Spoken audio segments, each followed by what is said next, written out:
Hello and welcome to the channel. Today we're going to be covering a unique deck that plays 0 creatures main deck. It's Ad Nauseam Tendrils, or in other words, Storm. This is a legacy deck for anyone who's not familiar, and it is widely known as the most consistent and effective combo deck in the format because it has minimal interaction with the opponent and kills relatively fast. The deck rewards good play and punishes bad play, which is why a lot of players choose not to play it. The main kill condition in the main deck, there's only one kill condition, and that kill condition is Tendrils of Agony. Now, if we can just bring Tendrils of Agony up here. So it's 4 mana, and it's target player loses 2 life, and you gain 2 life. Sounds great, right? But you can't actually kill someone with that. So the way you actually kill people is the keyword Storm. Really busted mechanic. Probably should have never been printed. It was re-released in Tom's Power Block as well, and they regret that, I bet. So this card costs double black and 2, and it's basically says you cast 10 spells, 9 spells, or 10 spells, depending on your opponent's life total, before this card, and you win the game, because it'll drain for 20. So there's lots of way to facilitate that. This is not just gonna cast, 10 random creatures before it. No, we're doing it brokenly. The way we're gonna do it is we're gonna cast one of 2 spells, generally, to win the game. Now, there is draws where you don't need to cast one of the 2 spells, but generally the 2 draws we have is the Namesake and Nauseam, or another draw, which is probably the one you use more often in today's Magic, Past in Flames. And I have a nice shiny copy here. So what Past in Flames does is it's basically a slightly worse Yawgmoth's Will. It's for a red and 3, gives all instants and sorceries in your graveyard flashback, and it itself has flashback. So this lets us recast our rituals and our cantrips and tutors in order to win the game. The other card here is Ad Nauseam, and this is a unique card. It's played in one other deck that I know of, and that's the modern deck, Ad Nauseam Angel's Grace. But we're not doing something that busted with it. It turns out our mana curve is really low, so we can generally draw around 14 cards without killing ourselves, depending on how much pressure the opponent's putting on us. So this is a 5 casting cost card that says reveal top card of your library, put it into your hand, you lose life equal to its converted mana cost, repeat this process any amount of times. So basically we can draw as many cards as we want with this card. Gotta be really sure not to kill yourself. But most of the time we're casting it, we're definitely winning. At the end of this video, we'll throw in some tips and tricks of playing the deck, and this is one of the cards I will talk about. So stick around for that. Next, this is why I'm actually playing this deck on Legacy right now. For anyone who's a Vintage fan, they know about Demonic Tutor, probably EDH. Well, in this deck, we get to play 4 Demonic Tutor and 4 Black Lotus most of the time when the deck's running right. So, we have 4 copies of Infernal Tutor. Now what this bad boy does is it's Demonic Tutor's mana cost, 1 black and 1, and it says reveal a card from your hand, search your library for a card with same name, and put it into your hand. But the Hellbent reads Demonic Tutor, so search your library for any card, put it into your hand. Hellbent means you have no hand, which is not a big problem in this deck because, hopefully we're casting this at the end of a chain. So, why do I get to say we play 4 Black Lotus and 4 Demonic Tutor? Well, we're just going to lay this guy right here. The best friend of that card, Infernal Tutor, is the Lion's Eye Diamond. Once a bulk rare, and you could not pay someone to take them. Now, roughly a $100 card. Lion's Eye Diamond is a fixed Black Lotus, but it is not all that fixed. So it has the same basic text as Black Lotus. Sacrifice Lion's Eye Diamond. Discard your hand. Oh wait, that's not on Black Lotus. That sounds like a really bad disadvantage, but it's not on our deck. Add 3 mana of any color to your deck. To your library. So, what this allows us to do is we can chain off with a bunch of rituals, which we'll come to next, and a bunch of cantrips. And at the end of that chain, we can cast a demonic tutor by cracking this, sacking our Lion's Eye Diamond with this on the stack. So you'll hold priority after playing a Infernal Tutor and crack your Lion's Eye Diamond. So when the Infernal Tutor resolves, you have Hellbent.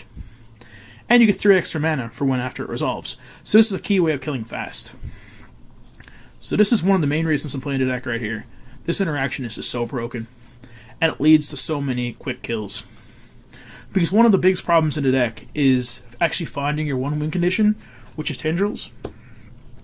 And the 4 Demonic Tutors really help out. But the big problem is that sometimes you get land stuck in your hand and you can't play them fast enough because you're hoping to kill on turns 1 through 4 most of the time. And with land stuck in your hand, you can't really make enough land drops to get them out of your hand, especially when you're drawing lots of cards off Ad Nauseam. So the Lion's Eye Diamond lets you go Hellbent. Next, we have the enabling package for all that, which is a suite of rituals. So we have Dark Ritual, which is 1 mana for 3 mana, which is broken, and it's been broken for years. And we have Cabal Ritual, which is 2 mana for either 3 mana or 5 mana, depending if you have Threshold or not. They're both really, really good cards, and the ability to have Threshold in this deck is so easy. We play a suite of fetch lands, our rituals, other rituals, cantrips, our gemstone mines, lots of stuff like that to feed the threshold on this card. Generally, if you really want to, I've killed people on turn 3 through a Rest in Peace, and had threshold on this card the turn I bounced the Rest in Peace. So you can be careful how you use it. Now, the big thing about the rituals is that they're awesome the turn you go off, and the turns you're not going off and you're looking for stuff, they kind of aren't the best. So, when we're looking for stuff, we play the most cantrips, I think, out of any Legacy deck. And that is because we are trying to find certain cards, and we only care about certain cards. So we have 4 Ponder. Great card digging spell. 4 Gitaxian Probe, which will allow us to have training wheels for another card in the deck. We'll talk about that interaction soon. I'm just going to lay these right here in front of the Hulk. He can hold them. We have 4 Brainstorm, arguably one of the most broken cards in Legacy. As long as you brainstorm right, it generally finds you what you need.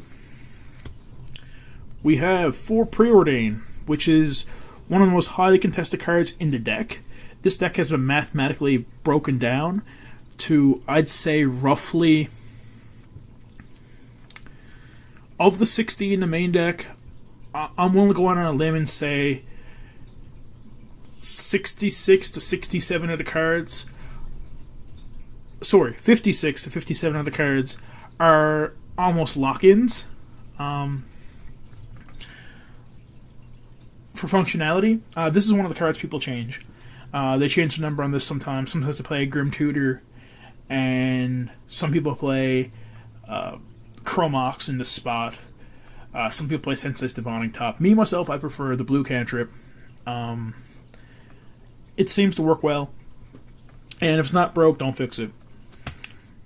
So now we get to, right now you're thinking, oh, that sounds all well and good, but how do we protect ourselves? Well, our deck is too fast to run counter magic, and you'd hate to have counter magic in your hand while you're trying to go off with Storm because it doesn't do anything. So instead of playing counter magic, we're going to be preemptive here. We're going to say, okay, I acknowledge that Force of Will is good against us. I acknowledge Flusterstorm is good against us. But it's not very good against this card. Because either you Force a Will, my Cabal Therapy, or my Duress, which is the next card we're going to talk about, or you Force a Will a key card. But either way, you're not going to get to the key card if I take it out of your hand. So that's why we're playing 6 discard spells. Now remember I said that this gives you training wheels? Well, some people who aren't quite snipers yet, with Cabal Therapy, which playing the Storm deck you will quickly become a sniper with this card, Cabal Therapy and Gitaxian Probe are like peanut butter and jelly.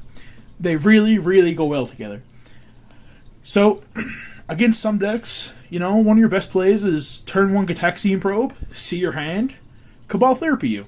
Take the best cards out of your hand. Now, I will talk in the tip section after this about cards to name against different decks with Cabal Therapy. If you're really bad with Cabal Therapy, Duress is an easy alternative. The numbers on this vary depending who you talk to because of you'll almost never whiff with this. You can whiff with this. The big thing is this card here, you can hit creatures, planeswalkers, counter spells, you can hit everything. With Duress, you get non-creature. Which is my problem with it, because in my local meta there's a bunch of Thalias, and nothing feels worse than having a bunch of Duresses in your hand and have dead cards. One of the big things we pride ourselves on playing Storm is our opponent has a lot of dead cards, because all those Swords of the Plowshares and Abrupt Decays are usually useless against us. So, that's how we're protecting ourselves. Now, you're asking how are we even starting our mana base off? Alright, well, we roughly run 19 tappable mana sources. We got 4 Lotus Petal, which are better than lands in most cases, because they add to our storm count, and they add any color. So it's a great little land. We have 4 of those. We got 4 Polluted Deltas, are great for shuffling off Ponders and Brainstorms. We got 3 Flooded Strand. You can run any of the blue fetch lands in this slot. It doesn't have to be Flooded Strand. It can be Scalding Turn. Any of the blue ones. Misty Rainforest, doesn't matter. If you're running my particular mana base. Now, other mana bases might require you to run Scalding Turn because some mana bases run more duels than I do. The reason my mana base is set up how it is because of Threshold. I value the land being in the graveyard. And the land I'm talking about is Gemstone Mine. Some people play a Badlands and another duel in this slot. Me personally, I like the Gemstone Mine because it gets tossed into the graveyard. So people run Badlands and Bayou in this slot. But I personally like this because it adds to our threshold and gives us more of a definitive turn 3 kill. Plus, it allows you to have a land that your opponent feels really bad strip mining. I should say Wasteland in this format, actually. Because it's got to die in a couple turns anyway. Next is our duels. We run a relatively low duel count. We run 4 duels. 2 Underground Seas, Volcanic Island, and a Trop. Some people run the Trop in the board. I prefer to run it in the main deck. Save board slots. And most of the time, you don't need more than 1 black or 1 blue mana anyway. So we have 2 altered basic lands done by Brittany Power and Little Squirtles. They're awesome. And that's the main deck. So, next we're going to talk about the sideboard really fast. Storm sideboarding is really difficult, and it's probably the highest learning curve when it comes to sideboarding with the deck, is how much you need to sideboard, what you can actually take out of the deck without messing up the deck, because we need a critical mass of spells, right? So, when people think of Storm, the cards that they think of nerfing Storm is cards like Thalia, Rest in Peace, Aethersworn Canonist, Force of Will, Flusterstorm. Okay, so we have a bunch of answers in our board for those very cards. Alright. A new addition that messes us up is Eidolon. Eidolon of the Great Rebel tends to mess us up because every spell we cast we take 2, and usually we're casting 9 or 10 spells, so as we're casting spells, we're getting dealt 2 life, so we're getting killed before we get to kill them. So some main cards in the board to think about are Chain of Vapor. I don't think you can build a Storm sideboard without at least 2 Chain of Vapor. They deal with almost every threat your opponent can play that is relevant. They get rid of Rest in Peace. They get rid of Thalia. They get rid of, they get rid of almost every threat. Godok Teague. They bounce all those threats. And the return clause of sacking a land and bouncing a permanent, we don't have permanents in play most of the time. So you don't got to worry about that. If your opponent wants to sack their land and be nice to you, they can, but, there's not too many cards they can bounce on us. Unless somehow they give us a creature or something, which is probably we're winning anyway then. So this is probably one of the most essential board cards. Moving along, one of the big headaches for the deck, like I said, is Thalia. And another big thorn that you'll see in the Side of Storm is Chalice of the Void. And Chalice of the Void's annoying because a Chalice of the Void on 1 shuts off most of our main deck. You have, after Chalice of the Void on 1, you have a couple of your bigger spells like your Tendrils and your Past in Flames, and maybe your Tutors, but you don't have any of your Dark Rituals or your Cantrips, which really get you there. So the card we're using to fight back is Abrupt Decay. Another deck that this really helps us against is Counterbalance. Counterbalance is such a horrible matchup because they can't control the top of the deck and basically lock you out. So in that matchup, you really want the Abrupt Decays because, you can't win through it. And Uncounterable is great because they can't even counterbalance this. So I keep talking about Thalia and Godok Teague and stuff, and that's where Massacre comes in. I only have 1 copy in the deck. I'm running 12 cantrips, plus Gitaxian Probes, plus Tutors. So if I need it, I should be able to find it. You can cast it for free if you control a swamp, and against the decks that play Thalia and cards like that, you'll search for a swamp because they have wastelands. So it's never an issue. Next is for those pesky decks that don't run removal but they run counters. The main offender here is Sneak and Show and High Tide. Your High Tide match is usually atrocious because they run Force Wheel and Fluster Storm and you don't. And your comboing off generally lets them combo off because you built 10 Storm count for them and they can go off in response to yours. And you'll be dead before the stack empties. So a big card here is Xantid Swarm. It reads, for 1 green, flying, 0/1. When Xantid Swarm attacks, defending player cannot cast spells this turn. Great card. Shuts down a lot of decks. They don't get to play your action or your magic then. And game 2, no one's got to keep removal in versus you, so they always survive. Not many decks in the format have flyers to block it. Flyers off the top of my head that could possibly block it. Delver's Secrets, which you don't want to see anyway, and Grizzlebrand. If they land a Grizzlebrand versus you, you're basically dead, so it's not really a fair blocker. The next cards are from my local meta, the next 4. Tormod's Crypt and Surgical Extraction. Okay, so we're in Newfoundland, and at our local game store, there is an atrocious amount of graveyard-based decks. Storm's a pretty fast deck, but there's other decks like Burning Reanimator and Dredge, and sometimes, not being able to direct really sucks with those decks because they might be faster than you. They're less consistent, but sometimes they're faster. So I'm just running 4 board cards. I got the space for it on my board.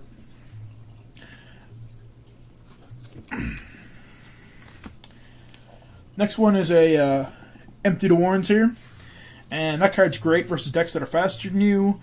Anyone playing a Surgical Extraction, you bring this card in. You probably bring it in versus Death and Taxes. This is one of the cards that lets you go off earlier because you can storm out for 5 and create 10 goblins. And storming for 5 on turn 1 or turn 2 is a great way of winning games. Because then a Tendrils becomes lethal at probably 2 or 3, because generally you can get around 14 or 15 damage in with 10 goblins, because most people can't handle a swarm of 10 goblins on turn 1 or turn 2, especially after board when they board out all their removal. And the last card is just a hedge versus some unfair stuff. We got an extra Duress. This spot could be Karakas for against Sneak and Show or Reanimator if you have a problem with it. It can also be more Massacres. There's a lot of various cards you could play in here. Ill-Gotten Games is a cool one. So that's the basic board for this deck. Now it's a tips and tricks section, really fast. One of the cards I mentioned earlier was Cabal Therapy. Okay, this is, in my opinion, one of the most important linchpins of the deck. The big thing about Cabal Therapy is that you need to know what cards you're trying to name. What card you can't beat. So, I'm just going to quickly go through some decks and tell you the ideal call against most decks. Unless you got the sick read, these are the general cards you're calling because they're cards usually that mess you up. Okay, so against most blue decks, Force of Will and Flusterstorm are real big calls. So that's your general, bug deck. You're looking for Force of Will or Flusterstorm. Alright, so all the bug decks, you're probably naming Force of Will and Flusterstorm. Unless you got a sick read, you cast a Gitaxian Probe, or you think they have some cool board card that you can't beat. Now, against Death and Taxes, it really, really depends how deep into the game you Cabal Therapy. But most of the time you're naming Thalia, because Thalia just slows you down that little bit. Ether Sworn Canonist after board. Some people play it main board. That card's really annoying. It's really hard to beat that card main deck. I don't actually think you can beat it main deck, so you probably want to name that one. Against Maverick, Thalia again's a good call. Godok Teague's a good call. It really depends on your read of your opponent and how they're fetching and stuff. So, they're two good calls against Maverick. Also, you can call Crop Rotation against Maverick, or Nutty Reliquary. Now, Nutty Reliquary is kind of a slow one, so it depends on what turn you're on when you actually Cabal Therapy. But the big thing is a lot of those decks that play Crop Rotation or Nutty Reliquary run up a Jukabog. So when you go for your Past in Flames kill or your